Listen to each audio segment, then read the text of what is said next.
Entonces, ¿por qué es importante la innovación? Porque la innovación en todos los procesos ha determinado la evolución de la sociedad. Aquí pueden ver el gráfico, ¿cierto? El superior, donde tenemos una era, ¿cierto? De innovación. Primero en el desarrollo del hierro, ¿cierto? Textil, del comercio, por allá por el año 1700.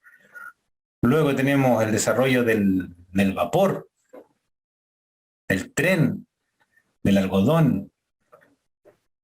Luego innovaciones en la electricidad, en la combustión interna, ¿cierto? Con el desarrollo de los automóviles. Antiguamente trabajamos solamente con fuerza animal, ¿cierto? Con caballos. Luego ya pasamos a la nueva era de los automóviles, nueva era de transporte, del desarrollo de la electricidad, de todos los elementos que conllevan la electricidad. Luego tenemos el desarrollo ya de la electrónica, de la radio, de la televisión, de la aviación, de la era espacial. O sea, hay muchas innovaciones. Luego tenemos una quinta era de innovación donde ya estamos en la era digital actualmente, y todo lo que tiene que ver con los software, ¿cierto? Todo el manejo digital de información. Y una sexta que está yo diría que estamos terminando la quinta y vamos empezando la sexta actualmente, porque estamos inmersos en esto actualmente, que es la sustentabilidad, la producción responsable, ya, eh, química verde, industria ecológica, energías renovables, etcétera, etcétera. En eso estamos actualmente y es lo que se está solicitando, ¿cierto? Todas las innovaciones actuales eh, están enfocadas en el manejo responsable de los recursos, en el manejo sostenible de los recursos, en la economía circular. Seguramente alguna vez lo hemos mencionado. Pero en todo el mundo se está innovando.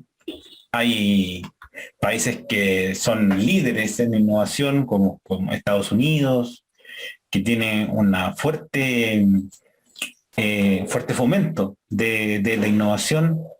Grandes innovaciones han salido de Estados Unidos, pues Google, Facebook, eh, Twitter, bueno, todas estas startups, ¿cierto? Que han salido de allá. Tenemos otras también de Europa, algunas chinas, como TikTok, ¿cierto? Seguramente esas cosas las ubican. Se han tenido una evolución muy rápida. Eh, pero ellos apoyan mucho la innovación. En Chile estamos un poquito más atrasados. Si se fijan en el gráfico inferior, este del porcentaje de empresas que innovan, Chile está por acá bajito, ¿cierto? Y de hecho en los últimos años, esto hasta el 2014 ha disminuido las empresas que innovan. Y es lo que actualmente se está solicitando. Entonces nos estamos estancando. Tenemos que, yo diría que a partir más o menos del 2020 hacia adelante las empresas están innovando más. Estamos en una era de la innovación. Tenemos startups chilenas que han tenido un crecimiento gigantesco. Por ejemplo, seguramente ustedes conocen Notco, ¿cierto? De Not Mayo, Not Hamburger. Conocen Notco, ¿cierto? Todo esto eh, alimentos, ¿cierto? De origen vegetal. Pero ellos no venden el, el, el producto como tal. Si ustedes se fijan en las ventas que tienen Notco, no es porque señalen en algún lugar que venden productos vegetarianos. No, ese no es el negocio. El negocio es vender productos sustentables. Ese es el producto. Esa es la idea innovadora. productos sustentables que disminuyen la huella de carbono, que disminuyen la carga hídrica, ¿cierto? Respetan los animales, etcétera. ¿Cierto? Tienen todo un respaldo, ¿cierto? Ecológico sustentable. No es solamente un alimento vegetariano, ¿no? Tiene toda una historia atrás, tiene todo un fundamento, todo un sustento. Y bajo ese modelo, bueno, y además tienen otras innovaciones en la cual ellos trabajan con un algoritmo de inteligencia artificial para desarrollar sus productos. Ahí tienen un componente digamos, digital. Pero esa es una de las grandes startups que ha crecido en los últimos años. Y hay otras como Corner Shop, también que es chilena, Butterfly, que cotizó cerca de, no sé, 60 millones de dólares en una financiación internacional. Notco en la última, en su último etapa de financiación, logró cerca de 800 millones de dólares. Notco ya está valorizada en sobre 1.000 millones de dólares. O sea, es un unicornio, como se dice en términos económicos. Generalmente en economía tienen que todas estas empresas startup, no sé por qué todo esto como lo asocian como a caballos. Tienen como los caballos, después tienen los centauros y después tienen los unicornios. ¿Por qué se asocia a caballos, a horse o a ese tipo de, a ese tipología? La verdad lo desconozco. Habría que buscar la historia de por qué se asocia a caballos y a evolución de caballos, pero no lo sé. Pero bueno, pero ¿cómo se diferencian estas etapas? Generalmente es por dinero, es por la valorización de la empresa. Tienen los menos de 100 millones de dólares, de 100 a 1.000 millones de dólares, que son los centauros, y luego tienen los de más de 1.000 millones de dólares, que son los unicornios. Unicornios. Seguramente usted escuchar la noticia, el primer unicornio chileno, y ahí salía Notco. También muy valorizado. Pero bueno, en Chile está empezando a surgir esto, por lo tanto, si ustedes tienen esa idea de innovación, manejan algunos conceptos claves, yo creo que les puede servir mucho a la hora de tratar de innovar donde estén trabajando. Se va a valorizar mucho en el futuro cualquier, no sé, conocimiento respecto a innovación, porque como en Chile estamos muy bajos en eso, eh, quizás se va a solicitar como competencia en algún momento. De hecho, la innovación, el emprendimiento, antiguamente no estaba como ramo, como módulo, se ha incorporado con los años, ¿no? Entonces, es algo que se va a solicitar seguramente en los postulantes a algunos trabajos. Y yo creo que en el futuro todo el mundo va a tener que tener algún grado de conocimiento de innovación y emprendimiento. Y bueno, y las tasas de innovación en Chile, pues ahí tienen algunas tasas del año 2013-2014, son bastante bajas, de menos del 20%. Entonces hay que trabajar en la innovación.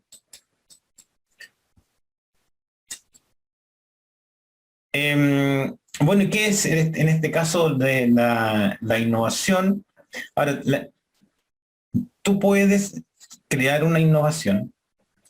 La innovación no es solo un producto, no es solo un servicio.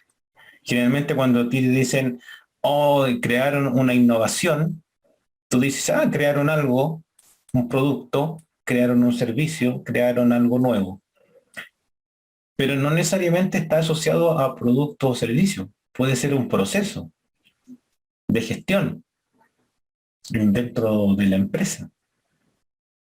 No necesariamente tiene que ser algo que se venda, sino que puede ser algo como un funcionamiento nuevo dentro de la empresa que permita que quizás el producto final se realice más rápido.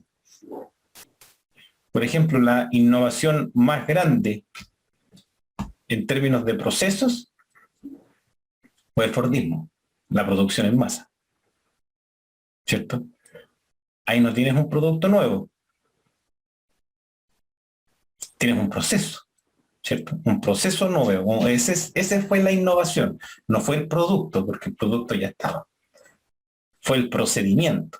Entonces tú puedes innovar, no tener ese concepto de innovación de que el producto es la innovación, que tengo que crear algo nuevo. No, también puede ser un proceso para que mejore el rendimiento, mejore las ganancias, mejore la rentabilidad, etcétera, etcétera. ¿Ok?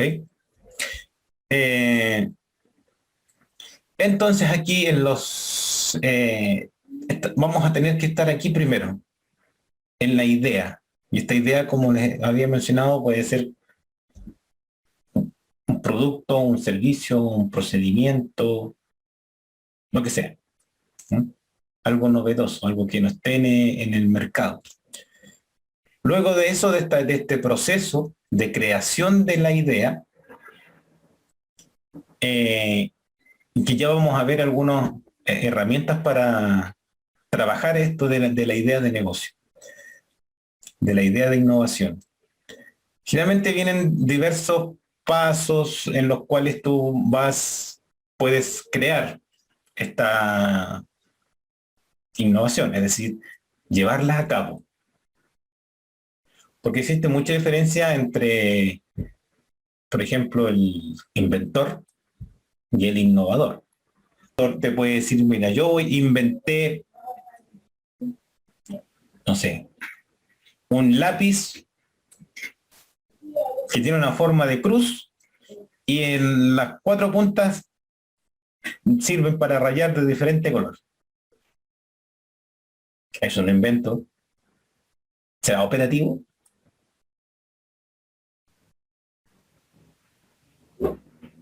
Digo que no mucho. Tener un lápiz con una forma de cruz, ¿cierto? Como cuatro lápiz Bic unidos, ¿cierto? Como que no tiene mucho sentido. Pero es un invento. Es un invento. Entonces lo que hace el innovador es evaluar si los inventos tienen valor para el mercado y los proyecta, ¿cierto? En esta curva, ¿cierto? Si al final existen clientes que puedan comprar ese producto. Porque a un inventor se le pueden ocurrir miles de cosas. Pero no esas miles de cosas van a tener un lugar en el mercado. En algún momento quizás nadie las va a comprar, pero llegado las condiciones, todo el mundo lo va a querer. Entonces no solo tiene que, el concepto de innovación no solo tiene que ver con lo que tú vas a crear, sino que con las condiciones que existen en el medio que aseguren que ese producto o ese servicio va a tener un efecto en el mercado. Por ejemplo, lo que pasó con los palitos de selfie. Los palitos estos de selfie, cuando se inventaron, fueron catalogados como el invento más estúpido que podría haber existido en la faz de la Tierra. Se inventaron por los años 90. Entonces, como que nadie le dio sentido, ¿cierto? Pero después, cuando llegaron los teléfonos celulares, smartphones, etcétera, etcétera, todo el mundo andaba con un palito de selfie. Y el señor que lo patentó en los años 90 y que fue catalogado como un invento extremadamente ridículo, posteriormente, bueno, ya tenía su patente, ¿cierto? Entonces ahí ya el producto tuvo mucho más sentido. Entonces también hay que esperar las condiciones de la sociedad para que el producto o servicio tenga el mercado, ¿cierto? Y genere un valor. Y ahí tú lo puedes empezar a vender. Entonces al final tenemos que tener todas estas ideas, tenemos que tener la creatividad, ser creativos, tenemos que tener ese inventor dentro, llegar a desarrollar este producto o servicio o este proceso, pero también tenemos que tener este innovador que va a tomar ese producto, lo va a evaluar y va a determinar si efectivamente es posible desarrollarlo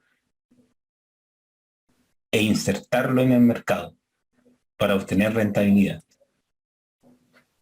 Eso es lo que tiene que hacer un innovador. Entonces, en este caso de las ideas van a tener eh, una serie de etapas, ¿no? De la idea, donde está la innovación. Después van a tener los early adopters, que son las personas que adoptan en primera instancia un producto o servicio. Por ejemplo, aquellos sujetos que hacen fila, colas, duermen afuera de un negocio para comprar el último iPhone. Esos son los early adopters. Son como las personas que están muy comprometidas con una marca, con un producto, con un servicio. Bueno, y de luego va evolucionando la marca. Bueno, Facebook, YouTube. Ya. En Facebook ya viene por acá ya, en todo caso. Está cayendo Facebook. Se ganó Instagram, pero afortunadamente Facebook había comprado Instagram hace algunos años, entonces sigue en el aumento, sigue creciendo. Entonces tenemos las fases de idea, las fases tempranas, fases de salida y fases de escalamiento en el proceso de creación de un producto o servicio. En Chile tenemos muchas instituciones que apoyan la innovación. Entonces uno tiene que apoyarse en esas instituciones, no creer que su idea, producto, servicio, procedimiento va a ser copiado y que si ustedes lo comentan, van a perder, ¿no? Actualmente se está trabajando mucho con estrategias colaborativas. Bueno, todavía existen, no digamos, los laboratorios súper secretos, ¿cierto? De algunas, no sé, farmacéuticas que están creando algún medicamento o eh, empresas tecnológicas, ¿cierto? Que tienen cosas muy ocultas, ¿cierto? Y que después lanzan en el mercado. Aún existe eso, sí, eso es verdad. Pero actualmente se está trabajando mucho en la creación de productos o servicios colaborativos. Y lo que se hace posteriormente es que se compite por el mercado. Por ejemplo, eso sucede mucho con los automóviles. Ustedes pueden ver un automóvil que el chasis es Renault, el motor es Mercedes, la carrocería es, no sé, de la marca propia. Entonces tienen una combinación de artículos, ¿cierto? De elementos. Eso es colaboración. Esa es la creación de productos por colaboración. Y lo que hacen posteriormente las empresas es competir por el mercado, competir por los nichos de mercado. Entonces, el producto, la empresa lo que hace es posteriormente, bueno, trabajar mucho en marketing, trabajan mucho la promoción, la creación de valor del producto, y entre otras cosas. Pero lo que se está trabajando mucho hoy es eso, es la creación de productos o servicios de forma colaborativa. De hecho, las farmacéuticas también lo están haciendo. Las farmacéuticas están trabajando en la creación de medicamentos colaborativos. Se comparten los resultados de los ensayos en fase 1 y 2. Y posteriormente ya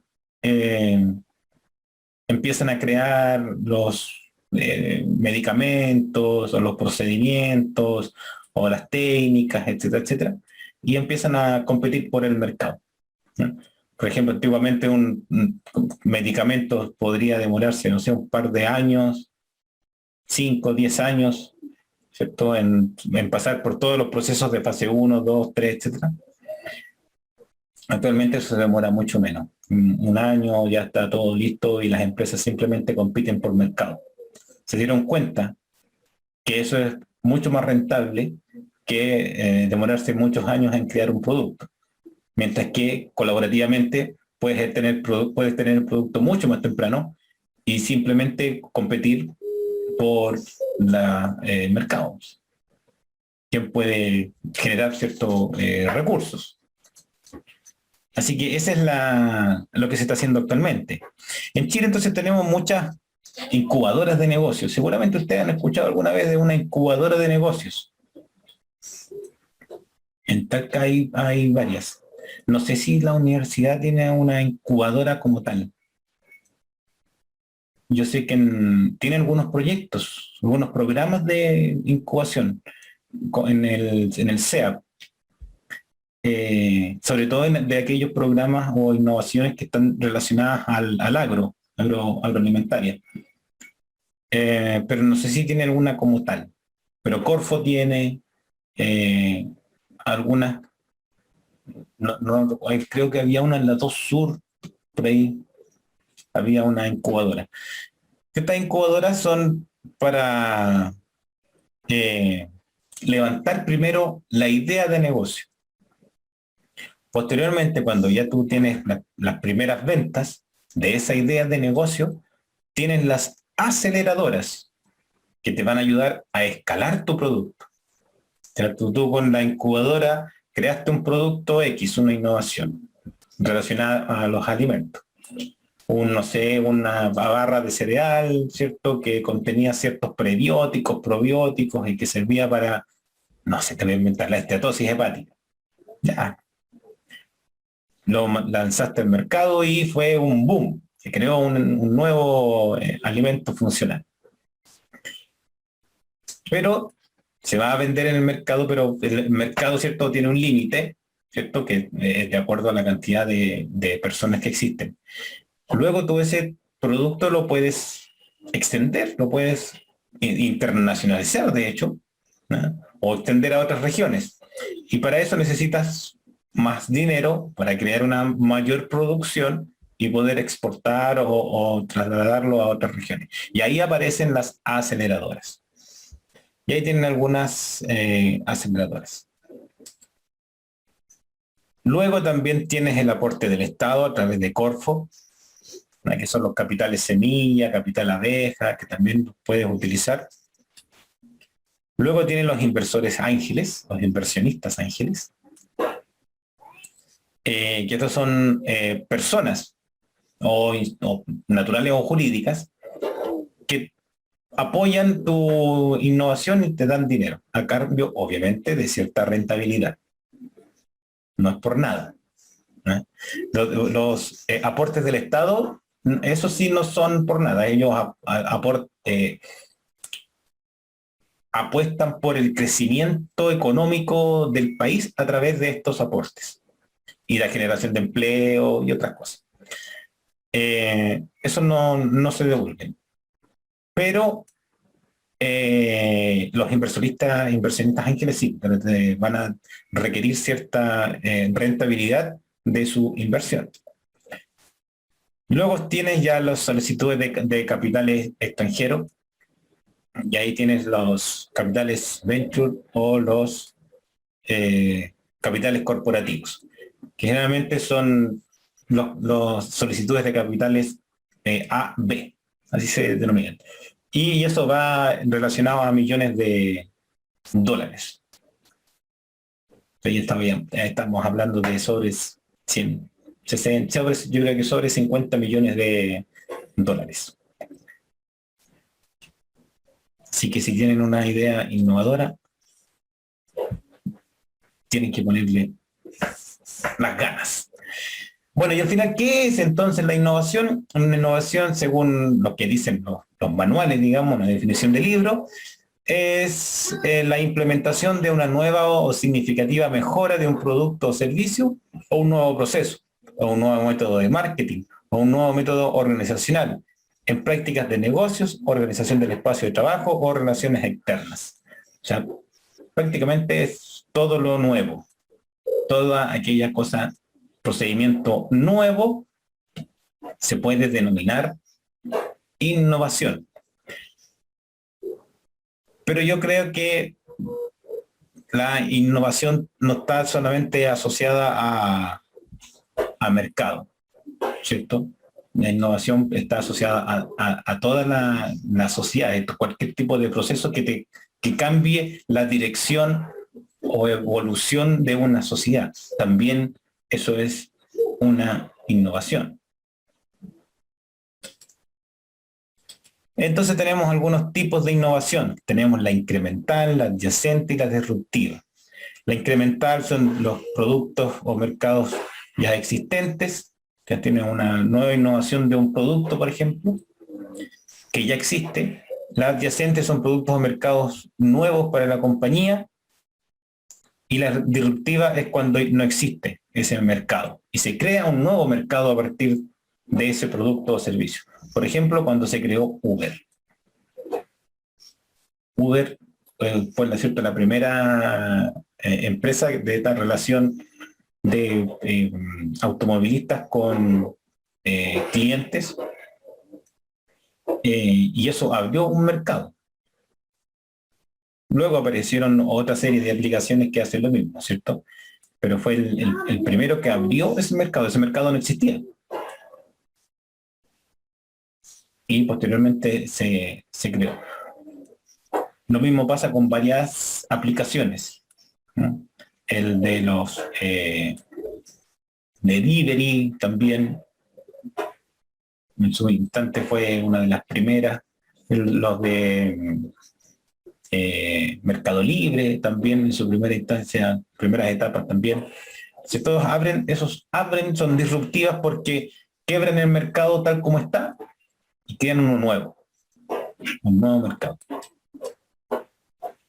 Entonces la innovación puede ser de proceso, de experiencia de cliente, de modelo de negocios, o sea, como ya vimos en la definición, puede ser de muchas áreas, ¿no? Por ejemplo, si tienen una empresa de alimentos, están trabajando en un servicio de alimentación y hacen la evaluación del flujo del cliente. O sea, cómo llega el cliente al servicio de alimentación, qué es lo que hace, dónde se sienta, cómo recoge los servicios, cómo recoge el plato, etc. Todo el viaje del cliente. Identifican un punto donde es necesario modificarlo para mejorar la experiencia. Eso es una innovación. A lo mejor esa innovación va a determinar que las personas tengan una mejor percepción del servicio de alimentación. ¿Okay? Entonces, todas esas actividades son innovaciones, no solo la creación de un producto o servicio. Entonces, tenemos esta innovación que es la idea, la creatividad, nuevas soluciones, que es lo que ustedes pueden ofrecer, pero por el otro lado tenemos la gobernanza, que es la organización de la empresa, ¿cierto? La autoridad, el liderazgo, la dirección, guía, todo eso. ¿Cómo está organizada? ¿Cierto? Si está bien organizada, si hay estructura, si están los cargos bien definidos, si las personas están comprometidas con la empresa, etcétera, etcétera. O sea, todo eso tiene que ver con la gobernanza, con la organización de la empresa. Y cuando tú sumas una empresa que está bien organizada con una innovación, tú vas a tener valor, que es la propuesta de valor de un producto o servicio. ¿Y qué es la propuesta de valor? Es como percibe el cliente tu producto o servicio. Por ejemplo, la propuesta de valor puede estar diferenciada o puede estar asociada a costo. ¿Ya? Por ejemplo, si tú tienes una sandalia North Face, ¿ya?, y tienes una sandalia Zico,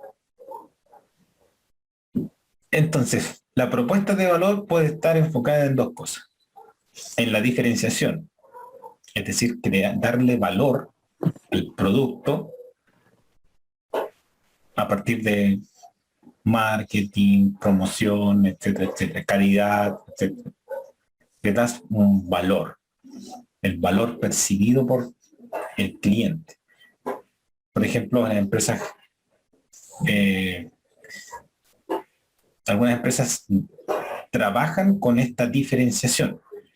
Estas empresas bien que salen siempre en la televisión y que gastan mucho dinero en marketing, por ejemplo, North Face, Lipi, no sé, ese tipo de empresas, y que una sandalia, no sé, me puede costar 20, 30 mil pesos, 40 mil, 50 mil, o más de 100, dependiendo de la diferenciación del producto. Pero si tienes una sandalia Zico, no sé, va a costar 2.000, 3.000, 4.000, 5.000, pero esa empresa apuesta a otra diferencia, apuesta a otra cosa, que es el manejo de los costos.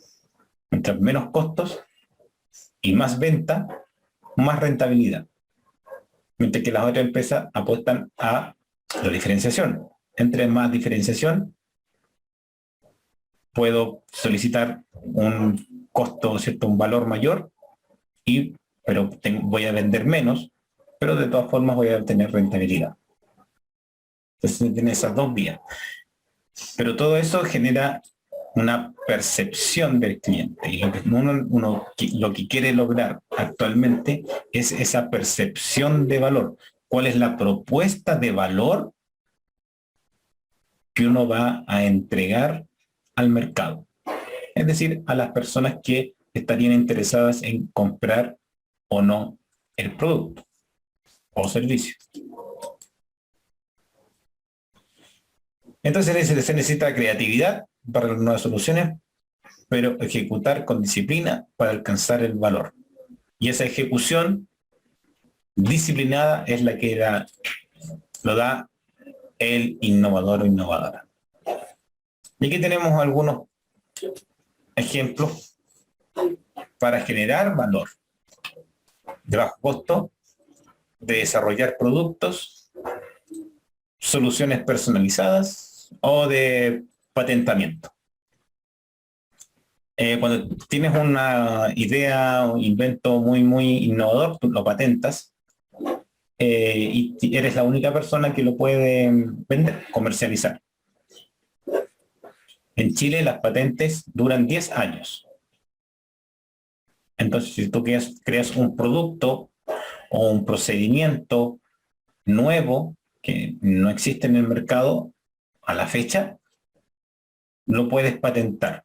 Obviamente tienes que pasar por todo el proceso de patentamiento, licenciamiento, publicarlo, ir a INAPI, publicarlo, esperar tanto tiempo, 30 días, publicarlo en el diario oficial, después esperar los 30 días y posteriormente a eso ya puedes solicitar el certificado de patente. Y una vez con el certificado de patente ya eres el único, la única persona que puede utilizar ese procedimiento o que puede utilizar ese producto. Nadie más. Si alguien más lo hace, tú lo puedes demandar y las demandas de patentes son multimillonarias. No son de un par de milloncitos. Son de muchos millones.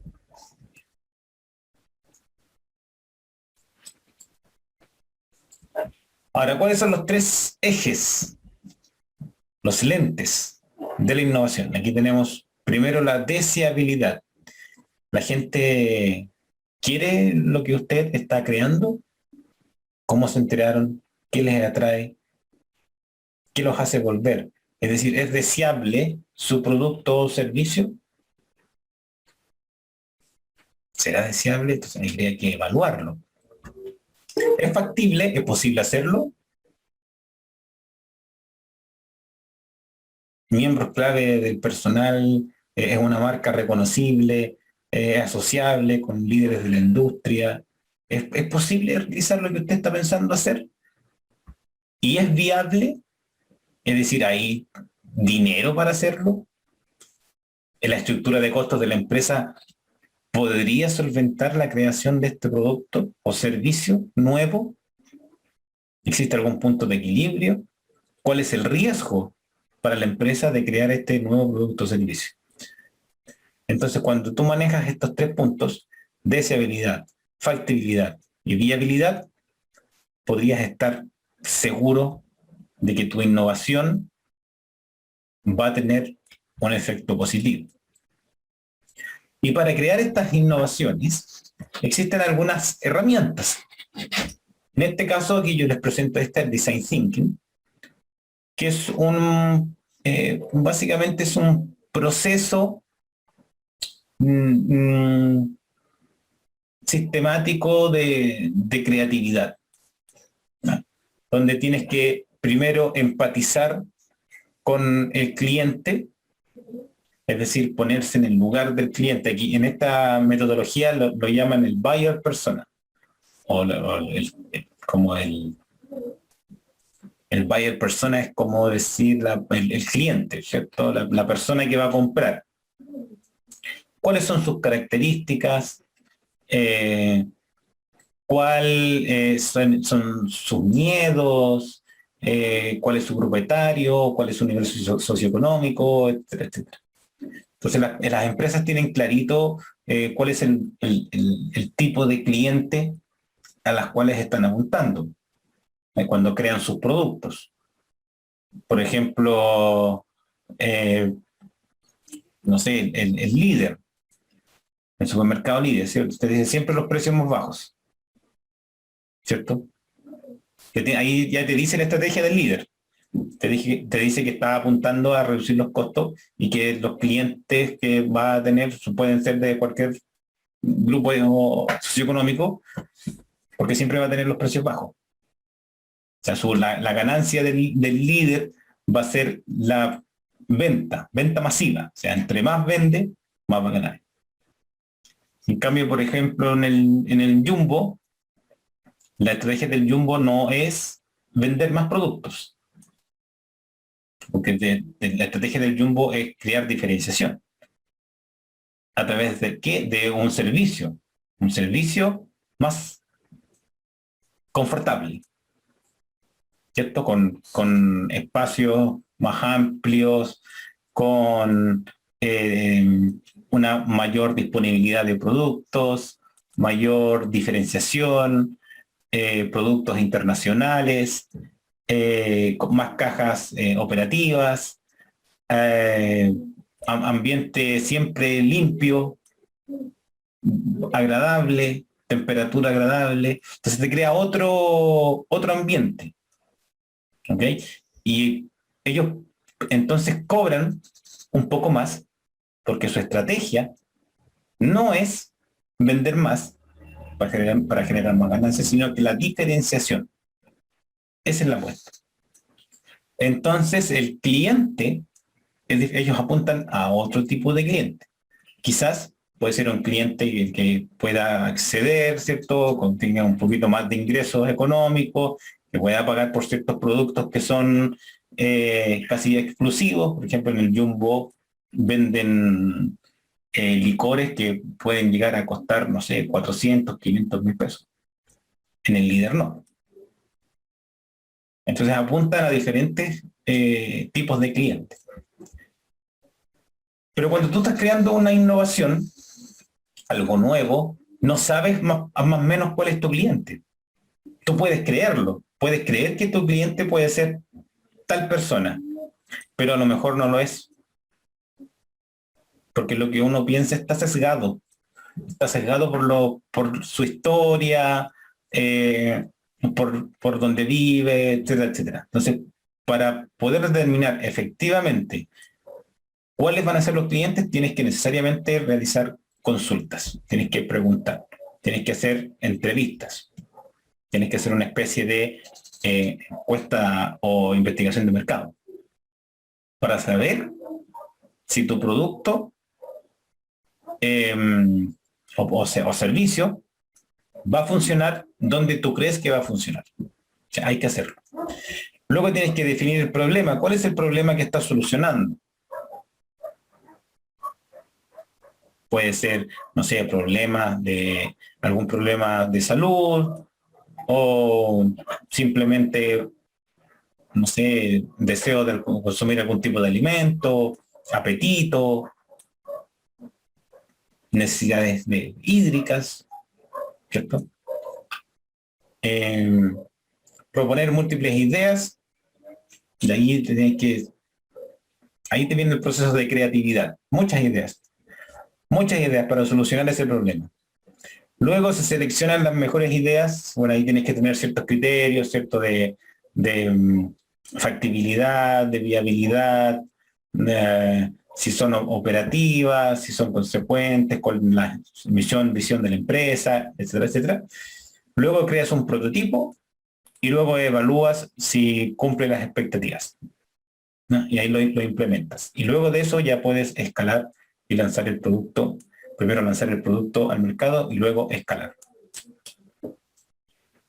Pero este proceso no es organizado. No tienes que ir de uno por uno, sino que puedes pasar de diferentes niveles. ¿Ah? No es algo tan rígido. ¿Ah? Puedes empezar por empatizar y luego definir el problema, luego idear, pero luego de idear quizás puedes devolverte a empatizar, porque viste que en la idea te faltó alguna característica del cliente. Entonces te vuelves atrás. ¿Cierto? A lo mejor en el final ya creaste tu prototipo, lo estás probando y cuando lo probaste viste que no estaba funcionando algo, bueno, te devuelves a empatizar o te devuelves a probar, ¿cierto?, con nuevas ideas. Y así vas, hasta que llegas a la creación de un producto o servicio que cubre todas las fases. Cuando ya tienes ese producto ya definido, puedes lanzarlo al mercado. Ahora, ¿de dónde obtener ideas? Puede ser de un buzón de sugerencias. Cuando hablamos de esto de una empresa, ¿cierto? Cuando ustedes estén trabajando, ¿de dónde podemos sacar ideas para innovar? No solamente tiene que existir una persona, sino que pueden ser todos los colaboradores de una empresa y quizás hasta los clientes pueden tener buenas ideas de innovación. No hay que dejarse llevar por pensamientos arcaicos, ¿cierto?, burocráticos, que te dicen que solamente los ejecutivos o los grandes directivos de una empresa pueden tener ideas relevantes, innovadoras o para cambiar la empresa. Actualmente se está proponiendo mucho el tema de la autogestión. Muchas empresas están trabajando ahora con autogestión, empresas que están creciendo mucho. En Estados Unidos hay un supermercado que trabaja con autogestión. Es decir, no hay una organización, digamos, una estructura, ¿cierto?, general, y luego tienen, no sé, pues, directores en cada supermercado. No, hay empresas en Estados Unidos que cada local es autogestionado, tiene su propia gestión, tiene su propio equipo directivo y toman decisiones locales. No tienen que dar cuenta a los directivos más grandes, digamos. Eso se hace actualmente, la autogestión. Y se está trabajando también en un tema que es la humanocracia, que es como la antítesis de la burocracia. ¿Ah? Hay muchas cosas nuevas que están apareciendo en gestión. Eh, bueno, tenemos este caso del buzón de sugerencias, los desafíos de innovación. Generalmente hay concursos, en Chile hay muchos de estos concursos de innovación. No sé si se fijan, siempre aparecen por ahí en internet, concursos. Hace poco hizo uno el Banco Chile de innovación. En la Universidad de Talca también apareció un concurso de innovación en alimentos. Grupos, ¿ya?, detección de futuro en grupos, focus group, para determinar algún tipo de innovación. Becas, ¿ya? Cuando viajas a otros lugares obtienes otros puntos de vista. Puedes tener, no sé, puedes ir a otros lugares, a otros países, e identificar cómo manejan ellos ciertos problemas y luego adaptarlos a la cultura e idiosincrasia del país original. ¿Ya? No copiarlo tal como está, ¿cierto? Hay que hacer algún tipo de variación y ajustarlo al al chileno, ¿cierto? El chileno es muy especial. El chileno puede hablar con 3 palabras. Tráeme el cosito desde el coso que está al lado de la otra cosa. Es muy intuitivo el lenguaje chileno, entonces hay que adaptar estas ideas, cierto, internacionales para poder ajustarlas a la idiosincrasia. También tenemos, por ejemplo, convocatorias abiertas de innovación que siempre están abiertas, por ejemplo, los de Corfo, ¿ya? Que siempre tú puedes optar a esos beneficios. Y, por ejemplo, otras cosas como los días de innovación, ciertos días en algunas empresas que establecen estos días en los cuales puedes aportar alguna idea. Y siempre, obviamente, se debe comunicar. Y aquí, bueno, tienen muchas herramientas. Aquí les dejo algunas herramientas que ustedes pueden usar posteriormente para trabajar eh, la innovación. Aquí tienen el Design Thinking, que le estaba hablando. Tienen los Lean Startup, los Design Sprint, el manejo de prototipo y el MVP, lo tiene en English, es el producto mínimo viable. Es cuando tú tienes el primer bosquejo, ¿cierto?, de producto o servicio. Los Business Model, Innovation, después estas estrategias de Agile, ya para desarrollo y escalar el producto internacionalmente. Pero tienen bastantes herramientas. Las que generalmente yo recomiendo para iniciar son el Design Thinking, como para iniciar con la idea, y posteriormente el Lean Canvas, aquí no aparece. Pero el Lean Canvas es como una otra estrategia, como un cuadrito, que sirve para esquematizar el negocio, como la idea de negocio, como el plan de negocio, algo así. Pero es como solamente en un cuadrito. Y eso te sirve para tener una idea de cómo puede ir funcionando y cómo podrías proyectar el negocio que tú estás creando. Y ya después tienes que manejar otro tipo de innovaciones, modelos de negocio, modelos de innovación o estrategias de escalamiento. Bueno, y hay que tener en claro qué es lo que necesita para crear una innovación, qué es lo que necesitan las personas, qué es lo que necesitan los clientes. Aquí tienen una frase de Steve, que si no puedo ir a preguntarle a los consumidores qué es lo que desean, porque durante el tiempo que esté desarrollándolo, ellos van a desear otra cosa, algo nuevo. Entonces hay que adelantarse a lo que el cliente necesita, a lo que el cliente quiere. Y eso es lo que tienen que hacer ustedes, adelantarse un poco. Actualmente le estaba tirándole el problema de la sustentabilidad, que es lo que viene. Crear productos sustentables o modelos de productos, modelos de negocios sustentables. No solo crear un producto. A lo mejor crear un producto puede ser mucho más costoso, pero tener una idea, un procedimiento para mejorar un producto también es una innovación, y eso simplemente necesita una sistematización, un cerebro ahí que lo haga. Bueno, aquí esto es más que nada el proceso de compra del cliente. El reconocimiento primero de la necesidad, la búsqueda de información, evaluación de alternativas, decisión de compra y el comportamiento post-compra. Eso siempre hay que tenerlo claro en el caso del cliente. ¿Cómo voy a manejar yo a mis clientes? ¿Ya? Porque tienen estos pasos hasta la decisión de compra.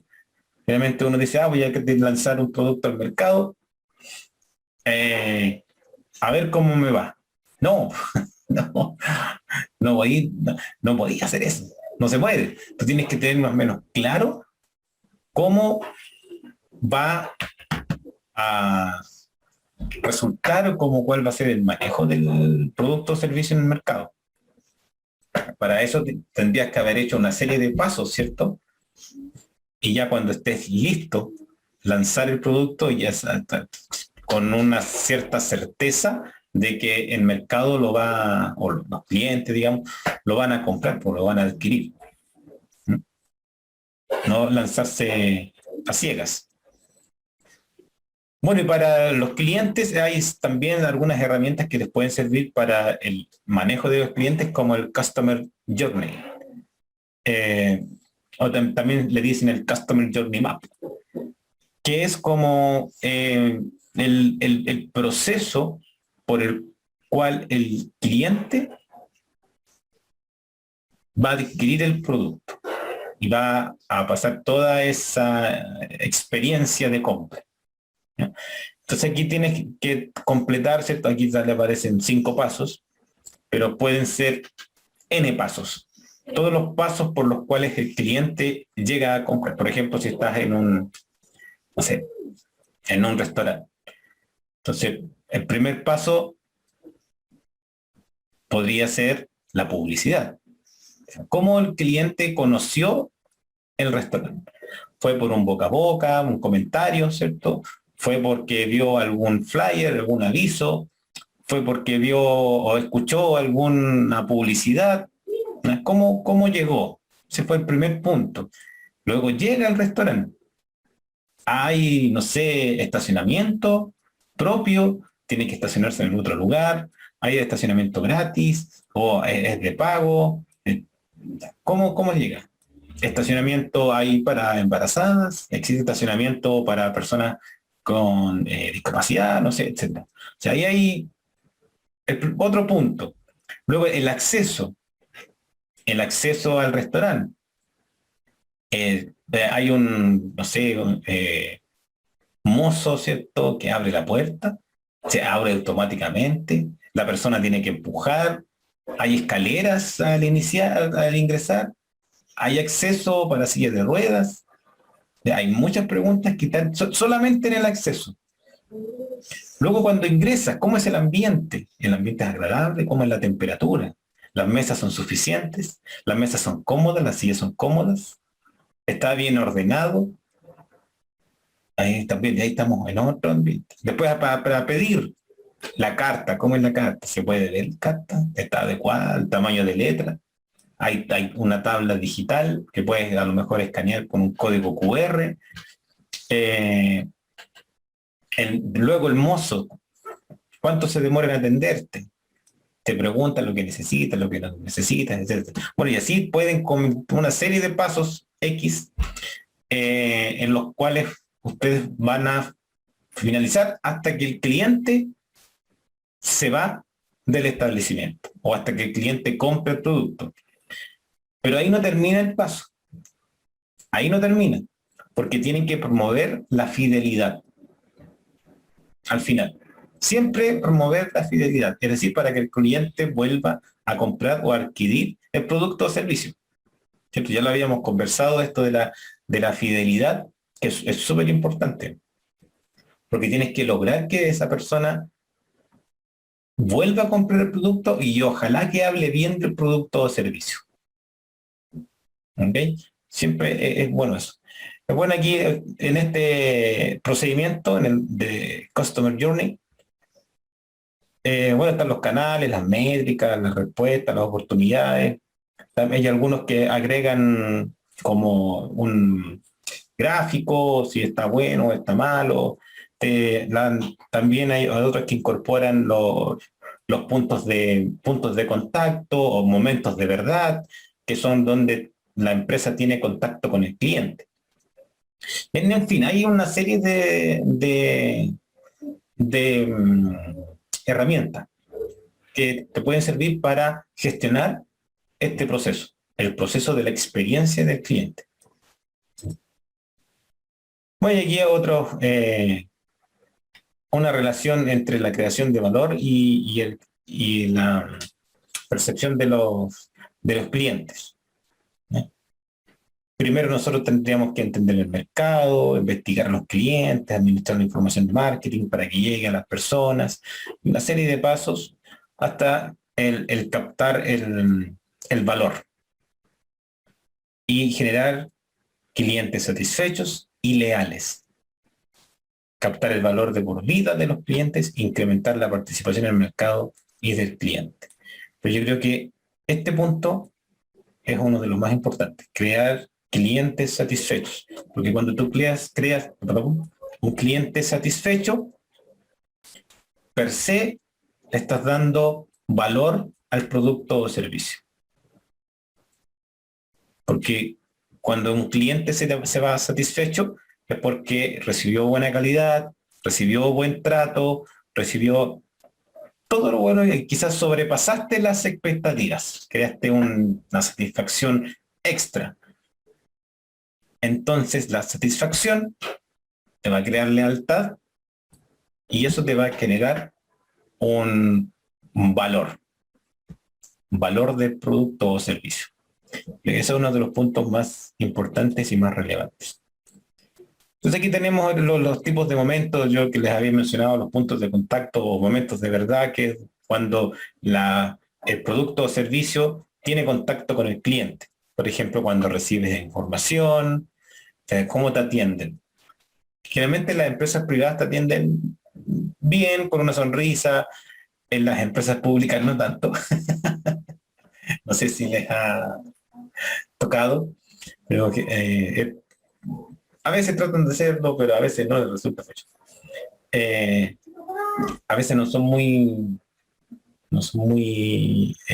amables en la atención del negocio, ¿cierto? Van a tener ciertos momentos de verdad o los puntos de contacto también se denominan, que es donde la empresa tiene contacto con el cliente. Si se llama momento de la verdad es porque cuando verdaderamente el cliente tiene contacto con la empresa o con el producto o servicio que va a adquirir. Entonces tiene aquí el proceso de recibir la información del producto, si dan algún tipo de consejo, por ejemplo, los vendedores en el retail, luego lo compras, está la recepción del pedido, la hospitalidad, el resguardo de pertenencias, el embalaje, ¿cierto? La facturación y el pago. Perdón. Todos esos momentos son puntos de contacto del cliente, usuario con la empresa respecto del producto que va a comprar. Entonces, si existe algún tipo de problema durante este proceso, es necesario modificarlo para mejorar la experiencia del cliente. Entonces tenemos que identificar los momentos de verdad o los puntos de contacto, que va a ser diferente, obviamente, dependiendo del tipo de rubro. Generar empatía, es decir, preguntarle al cliente, analizar la escena real, qué es lo que está sucediendo, evaluarla y proponer un escenario ideal. ¿Qué es lo que debería suceder? ¿Cómo debería el cliente recibir el producto o servicio? Y de acuerdo con eso, establecer las ideas de mejora. Entonces, para que el cliente se vaya satisfecho, ¿no?, con su producto o servicio, tiene que cubrir ciertas expectativas, ¿no? Por ejemplo, la seguridad del producto. Si usted elabora un producto alimentario, tiene que cubrir ciertas normas sanitarias, de higiene, de seguridad, de calidad microbiológica, ¿no? Credibilidad. ¿Qué tan creíble es el producto o servicio? Comunicación, cortesía, accesibilidad, profesionalidad, capacidad de respuesta, fiabilidad y confianza, elementos tangibles, confort, limpieza, etc., ¿no? Ahí son las primeras percepciones, ¿ya? A mí personalmente esta capacidad de respuesta es muy notable, sobre todo en aquellas personas que venden por internet, que tienen una capacidad de respuesta notable, pero su credibilidad es muy baja. Entonces, generalmente hablan mucho de muchas cosas y fundamentan el uso de un producto o servicio, pero con una credibilidad y profesionalidad muy baja. Nadie no se da cuenta al final. Por ejemplo, los vendedores de estos productos mágicos para adelgazar, ¿cierto? Para bajar de peso o para sanar algún tipo de enfermedad X, ¿no? Generalmente tienen una capacidad de respuesta porque todos lo responden y te dan un fundamento pseudocientífico, ¿cierto? Pero uno lo logra identificar y entonces la credibilidad no es muy buena, tampoco la profesionalidad, porque te hablan con unos términos, mezclan términos que no deberían de mezclar, o información, relaciones que no existen. Entonces, claro, hay una capacidad de respuesta, pero la información no es muy atingente. Ahora, el problema de eso es que no todo el mundo lo sabe. Entonces, las personas que no lo saben se puede ir con la capacidad de respuesta de este individuo, que es, digamos, que se da a entender que tiene un discurso, ¿cierto? A lo mejor sus ideas no son muy lógicas, pero tiene un discurso y a lo mejor logra convencer. Ese es el problema, que logra convencer, a pesar de, ¿cierto?, no tener ideas un poco erradas respecto a lo mejor de ciencia y conocimiento técnico. Bueno, también, ¿cómo vamos a determinar si la innovación en el alimentos, en nutrición o en otro rubro es adecuada? ¿Cómo vamos a determinar? ¿Cómo lo vamos a medir? Bueno, primero es por el cliente. Si la innovación genera valor para el cliente. Eso es lo primero. ¿Está dispuesto a pagar por el producto o servicio que estamos ofreciendo? ¿Le llama la atención? ¿Cuánto estaría dispuesto a pagar o a endeudarse por nuestro producto o servicio? Conocimiento. ¿Es un producto nuevo? ¿Abre un nuevo mercado? ¿Está sujeto a alguna patente? Luego de eso ya seguimos avanzando. Luego evaluamos la operación. ¿Cómo se está ejecutando la BP, que es la propuesta de valor, que está asociada, ¿cierto?, al producto o servicio? ¿Cómo se ejecuta esa propuesta de valor? Aquí una mejor, más barato, más rápido. Hay una cosa muy cierta que algunas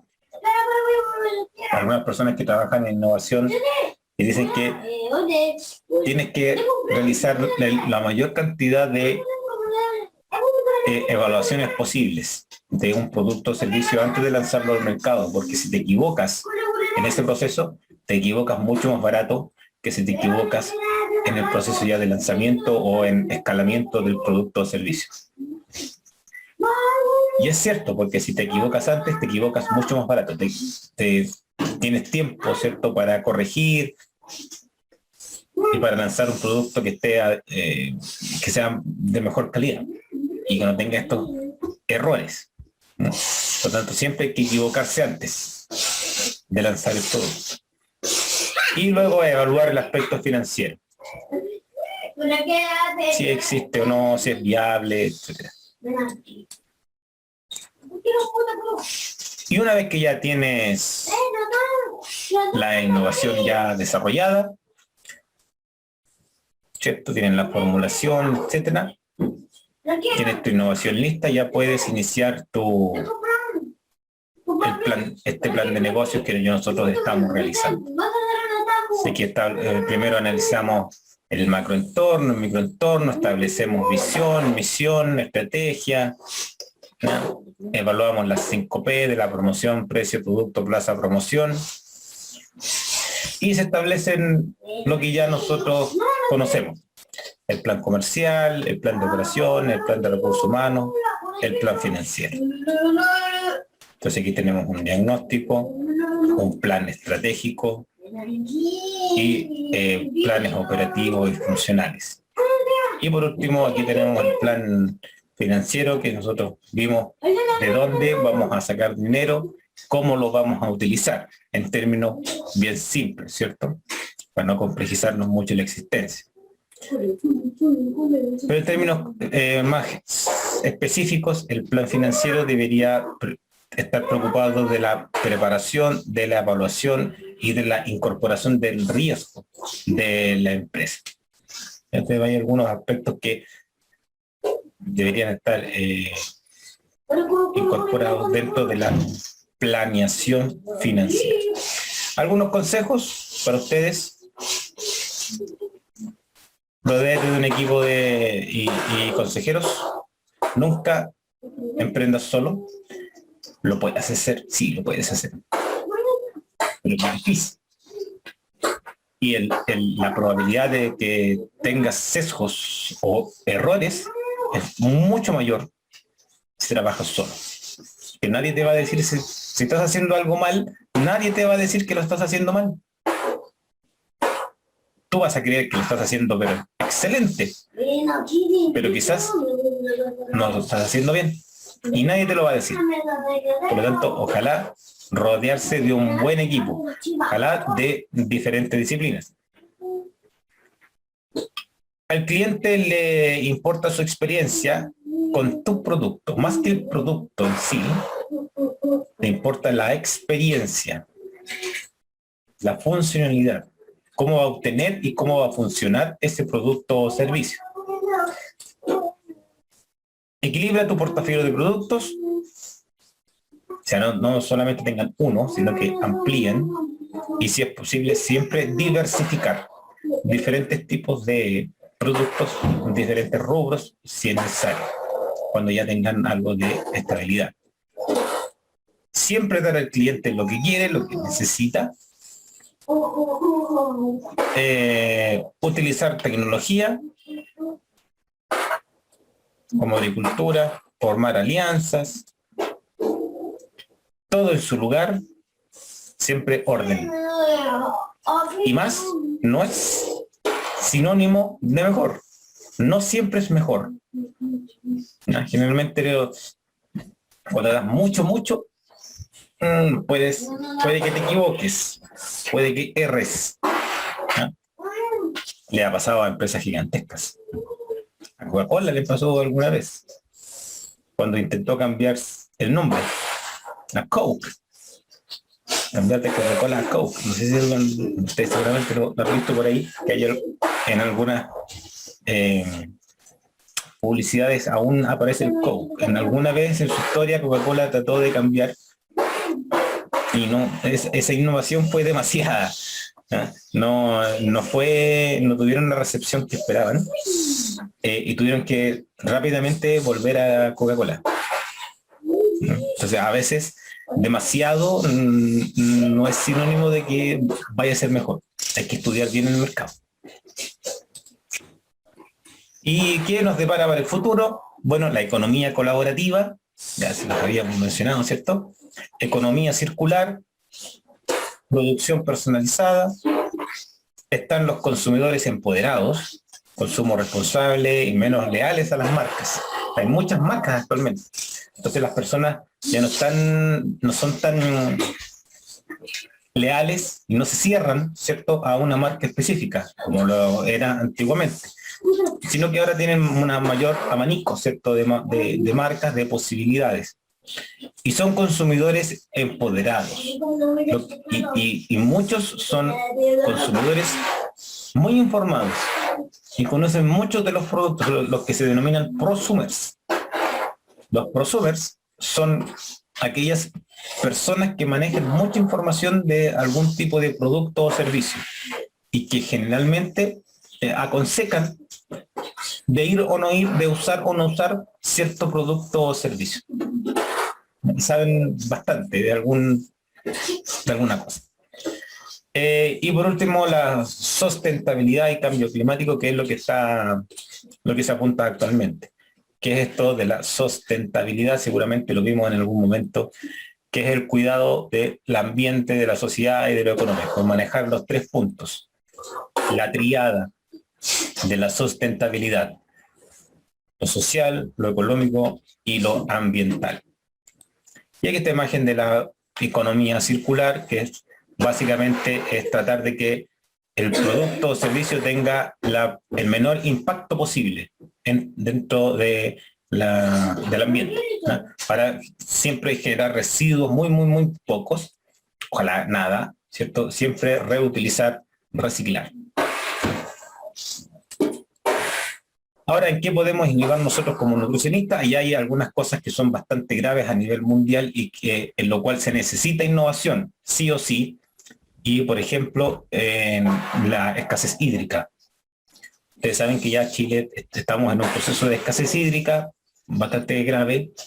Algunos lugares se están recuperando, ¿cierto? Con las últimas lluvias, con los de hielo, pero aún así tenemos escasez hídrica y hay alimentos que requieren mucha agua para ser producidos. Fíjense, ahí tienen algunos ejemplos, por ejemplo, la carne de pollo, de vacuno, de manzanas, frutas, etcétera. Bebidas, cerveza, y tienes otro, pan, pero requieren mucha agua. O sea, la huella hídrica de estos alimentos es muy alta. Entonces, en algún futuro, cuando ya el agua esté escaseando aún más, porque si seguimos con la misma tendencia de calentamiento global, o sea, el agua va a ser un bien bastante escaso en el futuro. Vamos a necesitar mecanismos, alimentos que tengan una huella hídrica baja, ¿no? Y que necesiten poca agua. Por allá está apuntando actualmente el futuro, ¿no? A una escasez hídrica, por lo tanto deberíamos trabajar en generar alimentos que tengan una huella hídrica más baja. Por otro lado, necesitamos una mayor cantidad de alimentos. Fijan aquí, ustedes tienen la imagen de los mundos que necesitaríamos y los recursos que necesitaríamos para la población. El año 2016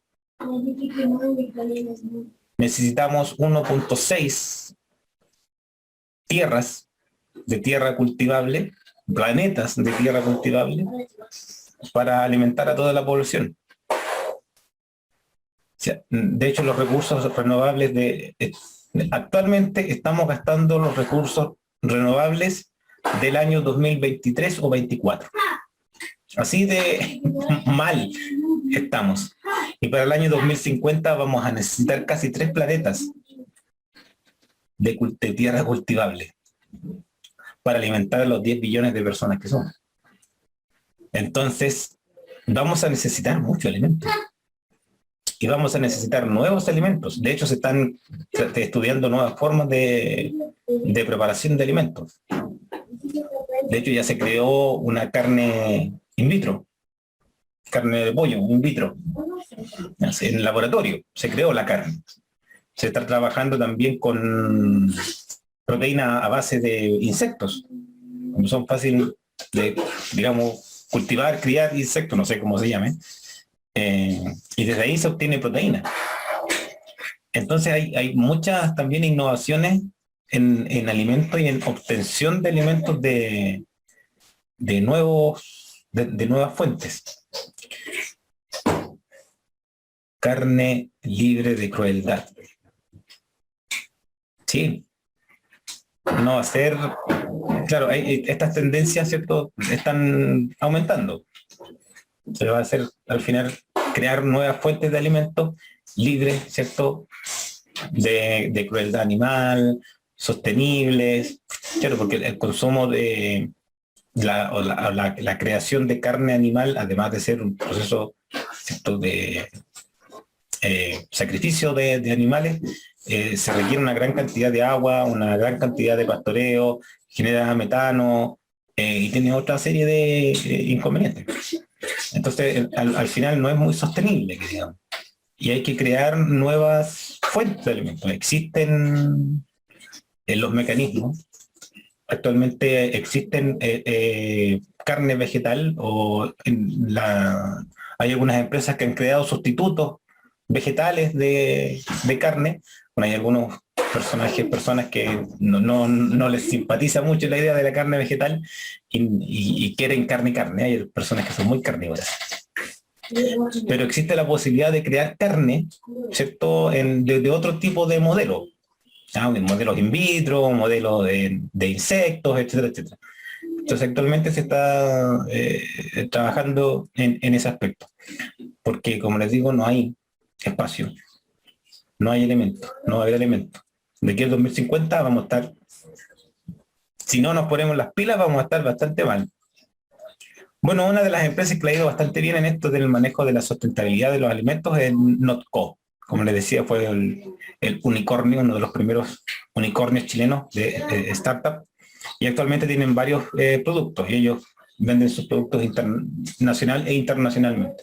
Por eso que tienen una gran inversión extranjera. Y ahí empezaron con la Notmayo, y ellos hicieron todo este proceso. El proceso